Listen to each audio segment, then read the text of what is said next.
کے لیے سنا رہا ہوں، تمہارے لیے بھی سنا رہا ہوں۔ فرعون کی ایک باندی تھی، مسلمان ہو گئی۔ عورت تو کمزور ہوتی ہے، پھر وہ باندی ہو تو اور کمزور ہوتی ہے، اور کلمہ چھپتا نہیں ہے۔ اس کا ایمان اس کے دل میں تھا، پر وہ نکل ہی پڑا۔ خوشبو کون چھپا سکے؟ خوشبو کیسے چھپ سکتی ہے؟ اس کے ایمان کا پتہ چل گیا۔ فرعون نے اسے پکڑوایا۔ اس کی 2 بیٹیاں تھیں، ایک دودھ پیتی تھی، ایک انگلی پکڑ کے چلتی تھی۔ اس نے بڑے کڑا میں تیل ڈالا، اس کے نیچے آگ جلائی، تیل کھولنے لگا۔ اس نے دربار سجایا اور اس کے اپنی باندی کو بلایا، اس کی 2 بیٹیوں کو بلایا۔ یہ مائیں سن رہی ہیں کہ ماں اولاد کے لیے کیا کچھ کر گزرتی ہے، کیا کچھ کر گزرتی ہے۔ مامتا سے تاریخ بھری پڑی ہے، اور اللہ نے بھی جو اپنی محبت کو تشبیہ دی ہے کہ میں اپنے بندوں سے محبت کرتا ہوں، تو باپ کی محبت سے تشبیہ نہیں دی۔ اللہ نے کہا میں ماں سے 70 گنا زیادہ پیار کرتا ہوں۔ اس نے کہا فرعون نے کہا اگر تو موسیٰ کے رب پہ ایمان لائی تو تیری دونوں بیٹیوں کو جلا دوں گا اس تیل کے اندر، اور تجھے بھی جلا دوں گا اس تیل کے اندر۔ ہاں لوگ سمجھتے ہیں موت بہت بڑی سزا ہے۔ ارے جس نے اللہ کو پا لیا اس کے لیے موت تحفہ ہے۔ وہ دنیا کے دکھوں سے نجات پا گیا اور آخرت کی نعمتوں کا حقدار بن گیا۔ تو فرعون کی باندی نے کہا فرعون یہ تو میری 2 ہیں، اگر میرے پاس اور ہوتی، میرے پاس 100 ہوتی تو میں 100 بھی اللہ کے نام پہ قربان کر دیتی۔ فقض ما انت قاض، کر جو تجھے کرنا ہے۔ انہیں بڑی بیٹی کو پکڑا، انہیں کہا اماں ہائے اس ماں سے پوچھو جس کے آگے جلتا ہوا تیل اور اس کی بیٹی کو ڈالا جا رہا ہو، اور وہ اماں کہے، اور اس کا ایک بول ماں کا، ایک بول بیٹی کی جان بچا سکتا ہو۔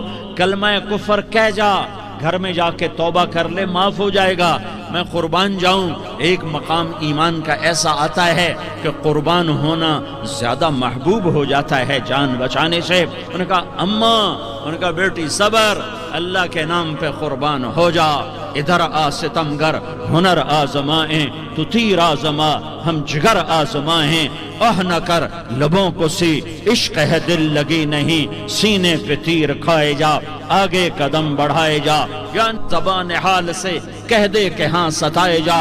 ہاں عشق کی آگ ایسے ہی بھڑکتی ہے، شمع ایسے ہی فروزاں ہوتی ہیں، یہ کمکمے تو بجھ جاتے ہیں، لیکن یہ ایمان والے جو شمع جلا گئے یہ آج تک روشن ہیں، جن کی روشنی میں چلنے والوں کو راستہ مل رہا ہے۔ انہیں بڑی بچی کو پکڑا، ٹانگوں سے پکڑ کے یوں ڈالا، وہ ہائے کرتی گئی اور وہ چٹک گئی اور وہ جل گئی اور وہ بھن گئی مچھلی کی طرح، تلی گئی مچھلی کی طرح۔ ماں ہے، اس کا کلیجہ پھٹ گیا، لیکن آنکھوں سے آنسو کا ایک قطرہ نہیں نکلا۔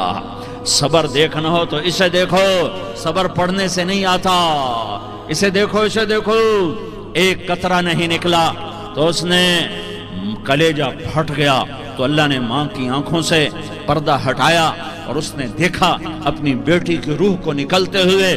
بیٹی کہہ رہی اماں صبر کرو، ابھی جنت میں اکٹھے ہو جائیں گے۔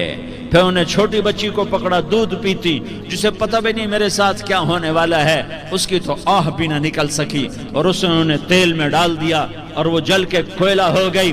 ماں کی آنکھوں سے پردہ ہٹایا، اللہ نے ماں نے بچی کی روح کو نکلتے دیکھا کہ اماں صبر ابھی اکٹھے ہو جائیں گے۔ پھر جب اس کو پکڑنے لگے تو اس نے کہا فرعون میری ایک خواہش پوری کرو گے؟